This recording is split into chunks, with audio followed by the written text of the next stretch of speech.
everyone, and welcome back to another episode of Killed Cheese.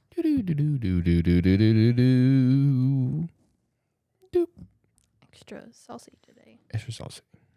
Of course, Libby, my lovely wife, is going to read some cool, probably fucked up story. But before then, I'm going to read you a fucked up fact. Creepy fact of the day. Creepy. Scar tissue doesn't just form and then it's done. It's a constant active process involving something to do with collagen. You can develop scurvy. If you develop scurvy, there we go.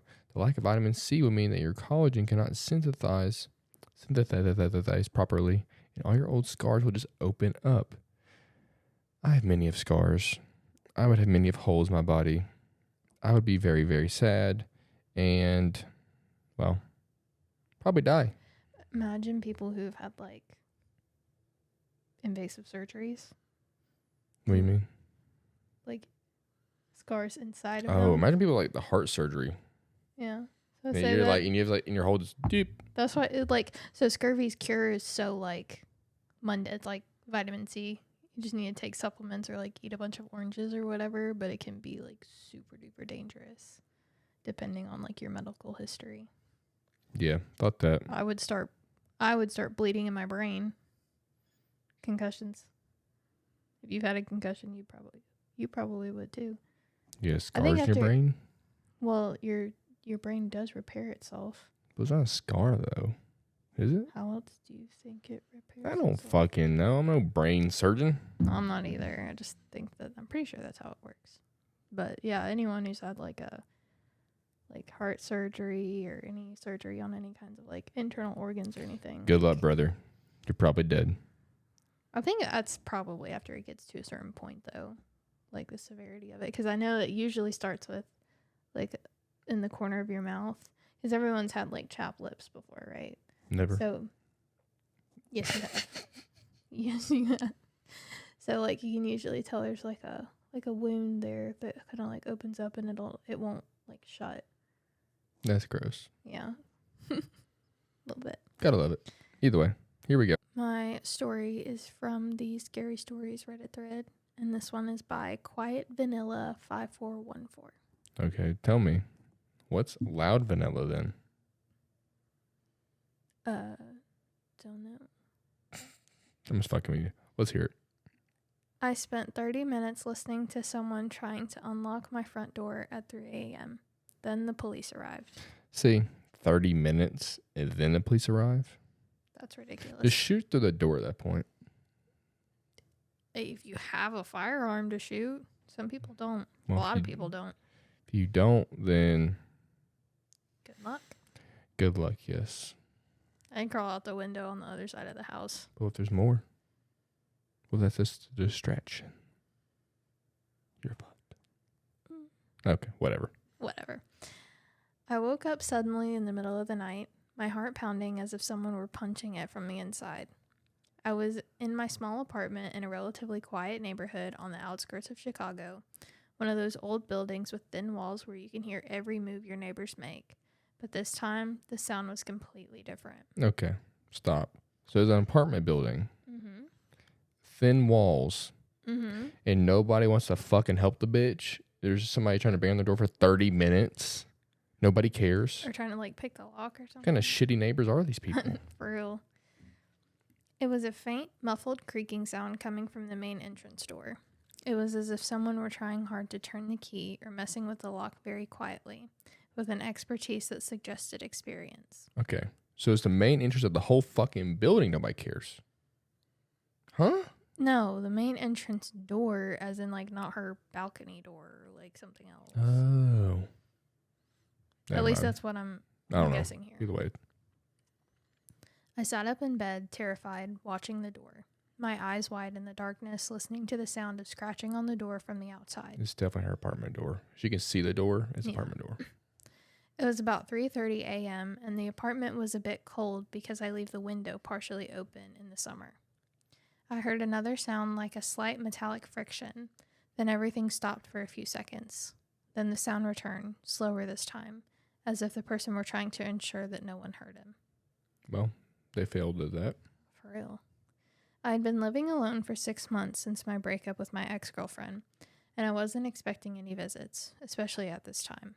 I got up quietly, my feet bare on the cold wooden floor, and walked with hesitant steps toward the door. I grabbed my phone. The battery was low. I thought about calling the police immediately, but what if it was just a drunk neighbor who got the wrong door? Or maybe stray cats were making the noise. But the sound was very precise and human. I stood behind the door, my breath held and my ear pressed against the wood. I heard a faint sigh from the outside, then a whisper, as if someone were talking to himself. I heard him say, "Quiet, quiet." The words were muffled, yet enough to make the hair on my arms stand up. Again, he ain't that fucking quiet. He can hear him. I guess maybe the people don't realize how... Some deaf motherfuckers trying to break into an apartment. I guess. I realized this was no mistake. I looked through the peephole. The hallway was completely dark, and I saw nothing but vague shadows.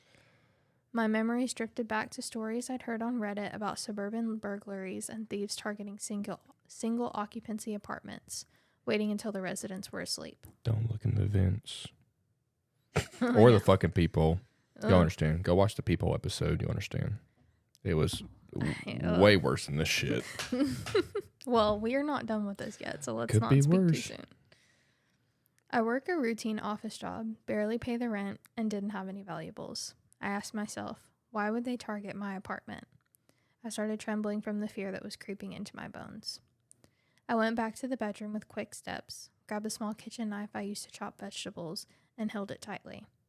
The phone in my left hand, I tried to open the emergency app. The sound returned again, stronger this time. It was as if the lock were actually moving. I imagined a hand wearing a thin glove. Many questions spun in my head. How long would it take before he succeeded? Minutes or seconds? I sat on the edge of the bed, thinking about escape options. The apartment is on the second floor. My kitchen window overlooks a narrow alley, but jumping might result in a broken leg. Easily get out. The second floor, that's it? Jump on top of a car. A fucking dumpster, man. You ever seen a movie? Jump out, do a little roll. Easy, man. So easy, yeah. Everyone just... Break a leg or die from crazy man who's fucking deaf as fuck. Break a leg. Easy. Parkour. I heard light footsteps outside the door, then dead silence. The fear made me hear my heartbeat in my ears, and every muscle in my body was tense. Why me, and why tonight? I was thinking about all the small mistakes I had made, like leaving the entrance lamp off, or not installing a security camera as my friends had advised me. The minutes passed with agonizing slowness, and every second carried the possibility that the door would suddenly burst open. After minutes that felt like hours, I decided to call the police. He didn't call. I thought he had the fucking emergency app over the fuck on his phone. He ain't called the police yet? That's what I'm saying. You're trying to break in. Why'd you wait so long? Oh, fucking idiot. Don't wait, guys. Just Call the police. for real. Better to be a false alarm and them give you nasty looks than to have needed it and not called. Amen. I dialed the number with trembling fingers and whispered into the phone while hiding in the bathroom. The door closed behind me. Buddy, he can't fucking hear you. I mean, he's loud as fuck. I told the police officer in a shaking voice, "Someone is trying to enter my apartment." I gave him the address accurately, West Oak Street in the suburbs, and the apartment number. He said that they would send a patrol within minutes, but in our area the response was sometimes slow, especially in the early hours of the morning. I hung up the phone and went back to listening. The sound outside the door stopped suddenly, as if the person had heard me. Aren't they like supposed to stay on the phone? I'm pretty sure. They stay on the phone so I can be there with you. She said too, like, I told the police officer. Did she call like the police like department and not 911 maybe? She called 911. Or he. I don't know what the fuck this is. But Say, either way. like 911 dispatchers are supposed. I'm pretty sure they're supposed to like offer to stay on the phone with you at least. Yeah, that's not. Who knows? I don't know. Well, the dispatcher's an officer too, isn't it? Not necessarily. No. Well, whatever.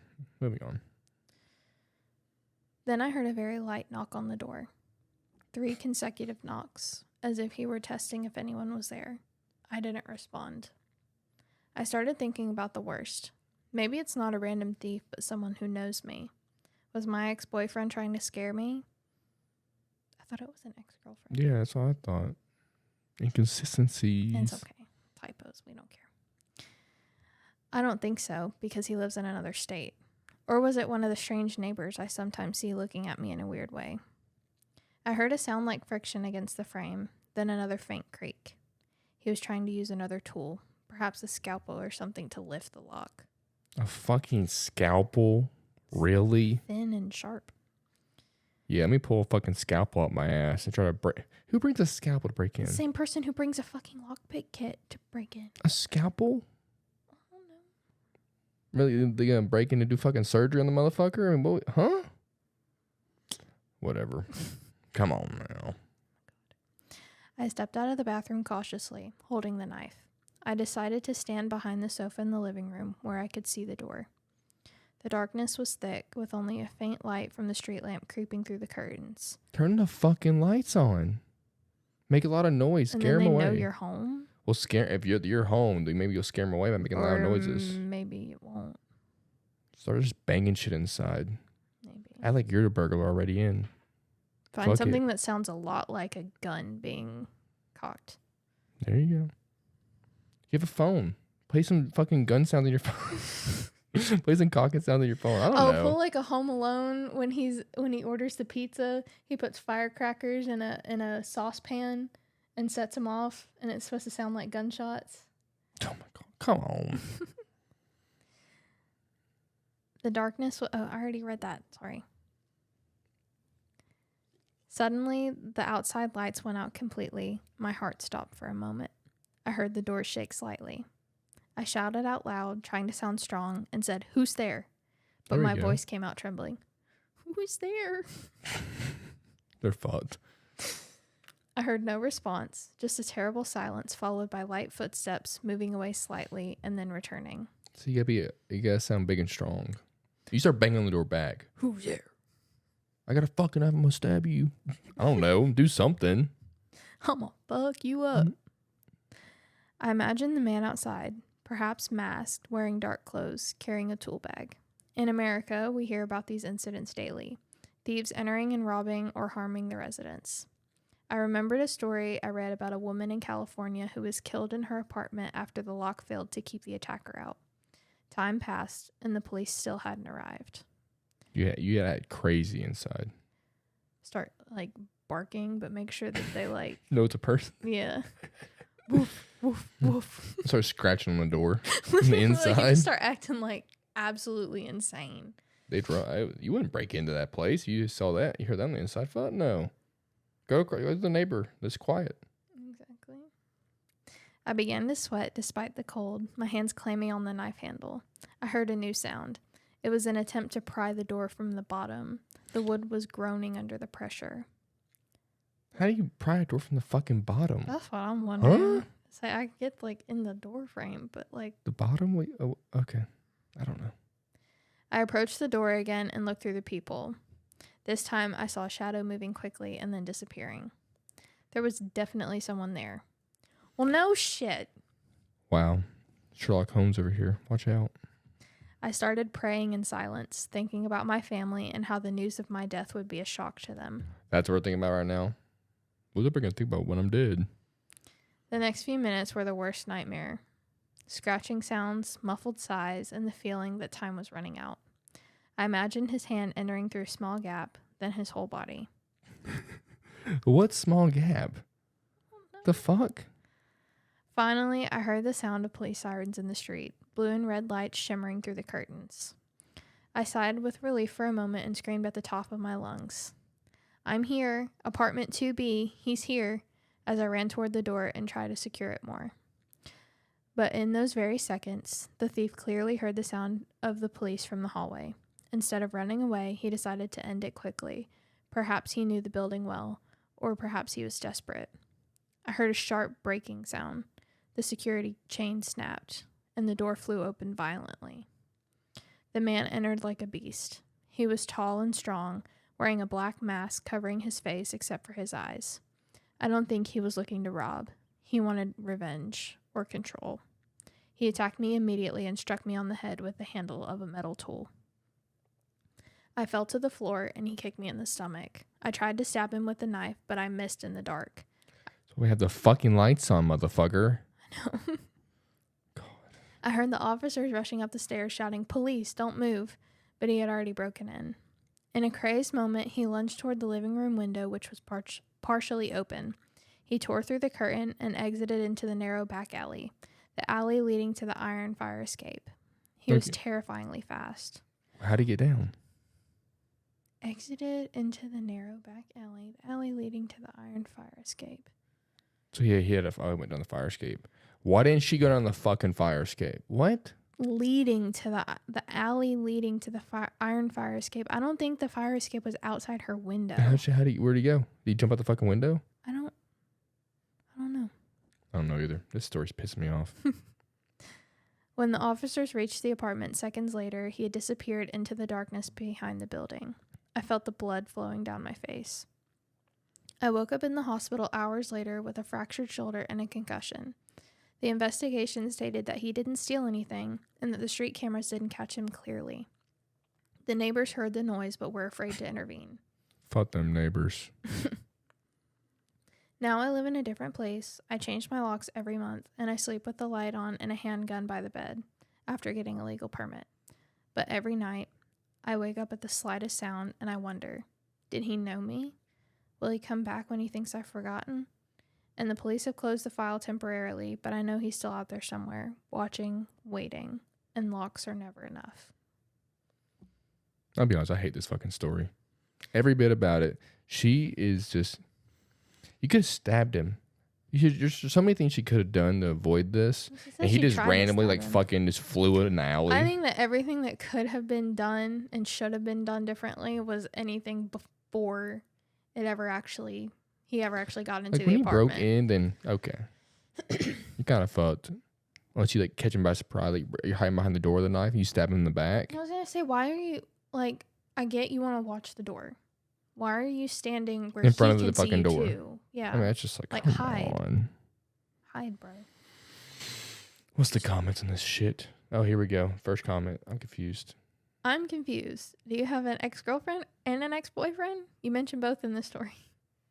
Okay, OP commented, I can see why that was confusing. LOL. I broke up with my ex-girlfriend about 6 months ago. That's the recent one. The ex-boyfriend was from a few years before that. I dated both at different times of my life. Sorry if that wasn't clear in the story. I was writing while still shaking up. What? Is this the no sleep thread or is this the scary stories Is this a real story? It's scary stories. So is this a real story? I guess. Unless unless OP is trying to... acting character? Maybe. If it is a real story, I'm sorry this happened to you. But at the same time, there's so many things we could have done. Whoa. Every fucking thing he or whatever the fuck's responding to is as if it's the character and or it's real. Yeah. I mean, and people are commenting as if it is real. Yeah. People do that all the time, even on the no sleep or the scary stories, or even ones that are it's clearly not true. Or it's a bunch of ones from the same author and then people comment are like, "Oh my god, are you okay?" Who knows? We don't know if it's real or not. It's Reddit. Anything could be fake. It's Reddit. But either way, real or not real, I didn't fucking like it.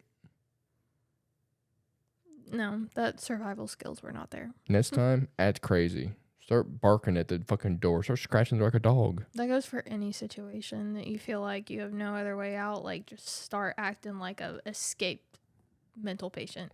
Or jump out the fucking window. He fucking just flew away somehow. I know, he just disappeared into the night. I mean, he's a fucking Batman? I mean, what are we doing?